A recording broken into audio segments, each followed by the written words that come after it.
नमस्ते। तो भारत की जनगणना अब डिजिटल हो रही है। मतलब अब घर बैठे बैठे ही ऑनलाइन अपनी सारी जानकारी खुद भरी जा सकती है। ये सुनने में तो बहुत सुविधाजनक लगता है, पर इसमें कुछ छोटी छोटी बातें हैं जिनका ध्यान रखना बेहद जरूरी है, ताकि कोई गलती ना हो जाए।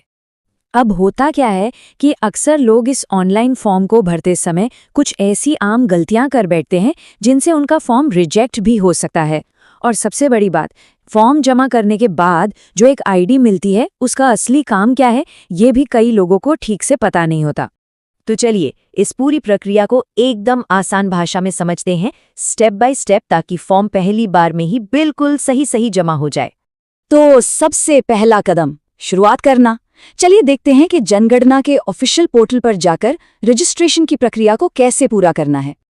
अच्छा, तो रजिस्ट्रेशन का प्रोसेस ना काफ़ी सीधा साधा है। सबसे पहले ssindia.gov.in पोर्टल पर जाना है, वहाँ सेल्फ एन्यूमरेशन का ऑप्शन चुनना है। इसके बाद अपना नाम और मोबाइल नंबर डालकर OTP से वेरीफाई कर लेना है। हाँ, एक बात का ध्यान रखना ज़रूरी है, इस पूरे फॉर्म को भरने में करीब 15 से 20 मिनट का समय लग सकता है, तो थोड़ा सा टाइम निकाल कर ही बैठें। अच्छा, एक बार जैसे ही लॉगिन हो जाता है तो फिर अपना जिला और पिन कोड चुनना होता है। इसके बाद एक नक्शा खुलेगा और उस पर अपने घर की सही लोकेशन को पिन करना होगा।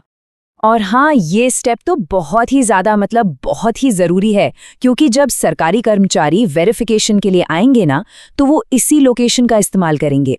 तो ये पक्का कर लें कि मैप पर घर की जगह बिल्कुल सही चुनी गई हो। चलिए अब आते हैं दूसरे भाग पर, घरेलू जानकारी। रजिस्ट्रेशन के बाद फॉर्म का जो पहला हिस्सा है वो घर के बारे में ही है। देखते हैं इसमें क्या क्या जानकारी भरनी होती है। यहाँ पर ये पूछा जाता है कि घर बनाने में मेनली किस चीज़ का इस्तेमाल हुआ है, जैसे फर्श मिट्टी का है, सीमेंट का है या फिर टाइल्स लगे हुए हैं। बिल्कुल इसी तरह दीवारों और छत के लिए भी ऑप्शन दिए गए हैं, जैसे घास फूस, प्लास्टिक, पक्की ईंटें या फिर कंक्रीट। इसके बाद अगला सवाल आता है घर की मौजूदा हालत के बारे में। क्या वो अच्छी कंडीशन में है, बस रहने लायक है, या फिर जीर्ण शीर्ण यानी काफी टूट फूट की हालत में है। जो भी सही स्थिति हो वो वाला ऑप्शन चुनना है। ठीक है, तो अब आता है तीसरा भाग, घर के लोगों की जानकारी। घर की बनावट की बातें हो गई, अब बारी है उसमें रहने वाले लोगों की जानकारी देने की। ये जानना भी दिलचस्प है कि सरकार ये सारा डेटा लेती क्यों है। देखिए, इसी जानकारी के आधार पर देश के नागरिकों के लिए बेहतर योजनाएं बनती हैं, पॉलिसीज बनती हैं। इसीलिए सही और सटीक जानकारी देना बहुत जरूरी हो जाता है।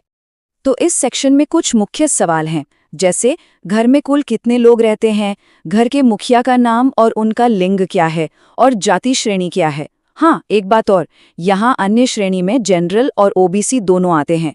इसके अलावा घर अपना है या किराए का, और परिवार में शादीशुदा जोड़े कितने हैं, ये भी बताना होता है। एक सवाल जहां अक्सर लोग गलती कर देते हैं वो है रहने योग्य कमरों की गिनती।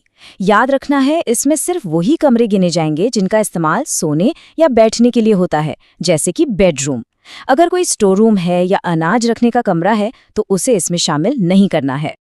अब आता है चौथा भाग, सुविधाओं का विवरण। चलिए अब फॉर्म के अगले हिस्से में चलते हैं, जहां घर में मौजूद पानी, टॉयलेट और रसोई जैसी सुविधाओं के बारे में जानकारी देनी है। पीने के पानी के स्रोत को लेके भी अक्सर कंफ्यूजन हो जाता है। देखिए, उपचारित पानी का मतलब है जो फिल्टर होके आता है, जैसे RO का पानी या फिर जो सरकारी ट्रीटमेंट प्लांट से सप्लाई होता है। और अनुपचारित पानी मतलब वो पानी जो सीधे बोरवेल, हैंडपंप या कुएं से आता है। इसके बाद आते हैं टॉयलेट से जुड़े सवाल। क्या घर में अपना पर्सनल टॉयलेट है या किसी के साथ शेयर करना पड़ता है? टॉयलेट किस तरह का है? और गंदे पानी की निकासी के लिए ढकी हुई नाली है या फिर खुली नाली है? फॉर्म में एक सवाल है, शौचालय का प्रकार, जिसकी भाषा थोड़ी सी मुश्किल लग सकती है। इसका सीधा सा मतलब ये है कि टॉयलेट का वेस्ट जाता कहाँ है। क्या वो शहर की सीवर लाइन से जुड़ा है या फिर घर में ही कोई सेप्टिक टैंक बना हुआ है? अच्छा, रसोई और गैस कनेक्शन से जुड़े सवाल थोड़े अलग तरीके से पूछे गए हैं। सबसे पहले तो ये चुनना है कि खाना पकता कहाँ है, रसोई के अंदर, घर के अंदर ही लेकिन बिना किसी अलग रसोई के, या फिर खुले में। फिर उसी लाइन में ये बताना है कि LPG या PNG कनेक्शन है या नहीं। ओके, तो अब पांचवा भाग, घरेलू संपत्ति। अब हम डेटा भरने के बिल्कुल आखिरी सेक्शन पर आ गए हैं। यहाँ बस परिवार के पास मौजूद जो भी संपत्ति है उसकी एक लिस्ट भरनी है। ये सेक्शन काफी आसान है। ज्यादातर हाँ या ना में जवाब देना है। जैसे, क्या परिवार के पास रेडियो है, टीवी है, इंटरनेट है, लैपटॉप या कंप्यूटर है, और क्या साइकिल, स्कूटर या कार जैसी कोई गाड़ी है? तो अब छठा भाग, फॉर्म जमा करना। सारी जानकारी भरने के बाद अब हम आते हैं फॉर्म जमा करने के आखिरी और सबसे जरूरी स्टेप पर। सबमिट करने से ठीक पहले एक समरी पेज दिखेगा।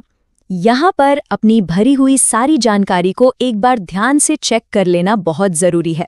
अगर कुछ भी बदलना हो तो वापस जाकर उसे ठीक किया जा सकता है, या फिर बाद में पूरा करने के लिए फॉर्म को ड्राफ्ट की तरह सेव भी कर सकते हैं। जैसे ही फॉर्म जमा होगा, एक जनगणना आईडी जनरेट होगी। इस नंबर को बहुत संभाल कर रखना है, क्योंकि ये बहुत ही काम की चीज है। ये इस बात का सबूत है कि ऑनलाइन फॉर्म भर दिया गया है। जब जनगणना कर्मचारी वेरिफिकेशन के लिए घर आएंगे तो उन्हें यही आईडी दिखानी होगी। लेकिन रुकिए, ऑनलाइन फॉर्म जमा करना तो बस पहला कदम है।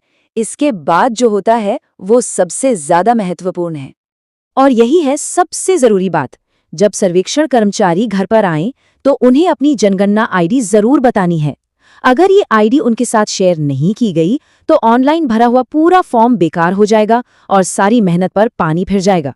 तो आखिर में ये सवाल सोचने वाला है कि एक-एक व्यक्ति द्वारा दी गई ये बिल्कुल सही जानकारी जब एक साथ जुड़ती हैं तो वो भारत के आने वाले कल के लिए एक बेहतर और साफ नक्शा बनाने में कैसे मदद करती हैं। इस पर जरूर सोचिएगा।